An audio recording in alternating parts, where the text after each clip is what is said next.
Daddy Bay pinatunayang porsigido pa din si Alden para kay Catherine. Kanya-kanya na ngang mga konklusyon ang mga bashers ng Katden lalo na nitong mga nakaraang linggo. Ito ay dahil hindi nga natin masyadong nakikitang magkasama sina Alden Richards at Catherine Bernardo sa ngayon. Makikita naman natin sa daily update nila sa kani-kanilang social media accounts ay pareho silang naging busy sa kani-kanilang ganap para sa kanilang family. Sa tagal kasi ng kanilang ginugol this year sa pagtatrabaho, ay halos ngayon lang talaga sila nagkaroon ng me time at family time.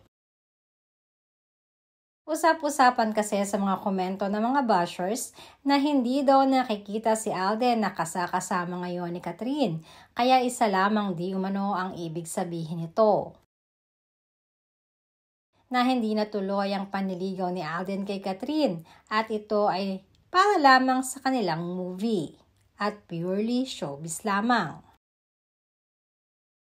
Samantalang matatanda ang binanggit at sinabi din ng batikang komedyante, host at columnist si Orgy Diaz na sina Alden at Catherine ay mukhang mag-MU na. Hindi naman ibig sabihin na hindi na magkasama ngayon ay tumigil na nga itong si Alden.